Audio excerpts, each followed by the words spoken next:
Hey guys, it's ShawNshawN here from ShawNshawN.co, the artist behind that, and I also do work on eBay. Today I'm going to be doing a painting demonstration in acrylic.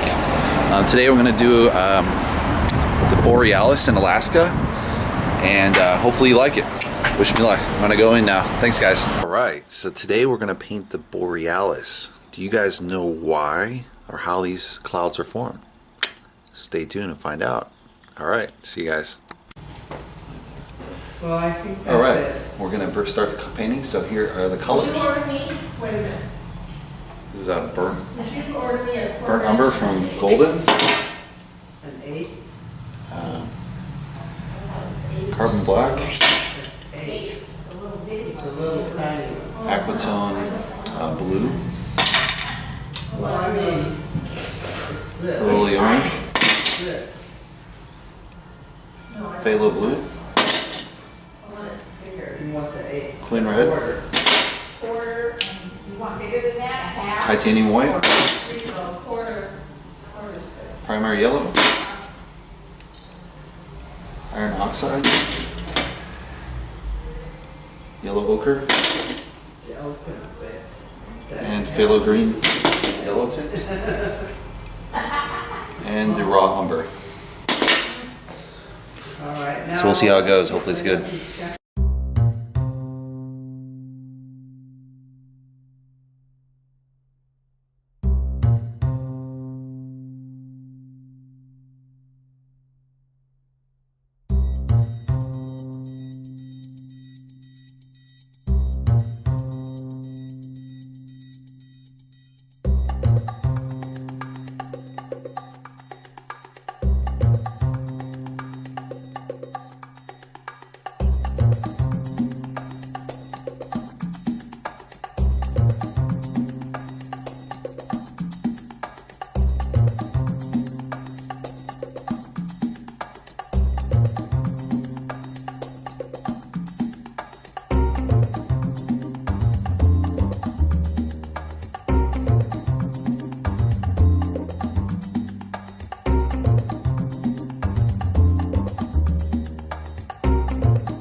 the question of the day was kind of how the Borealis are formed. So basically you have kind of the solar wind coming in, hitting the planet, and you have like the planet here, and there's a magnetosphere all the way around it.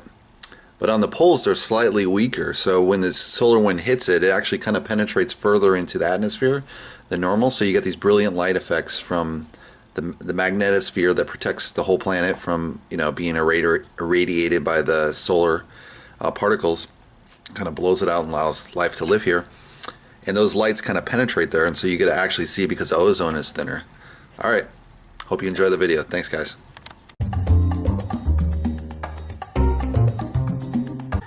All right, we're back again. I'm going to check out the final result here. Zoom in here. So I think I like the sky. Still drying here, so we'll see. Maybe I have to change anything. The water is really challenging. I kept kind of changing the color there. Yeah, I think overall is pretty well.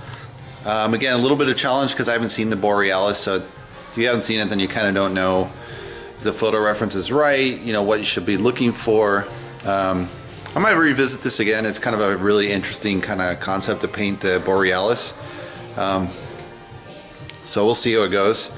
So if you like this, give me a big thumbs up. It'd be awesome. And if you want to subscribe, I'm below. And hopefully you can share this with your friends. And let me know, have you ever seen the Borealis and where?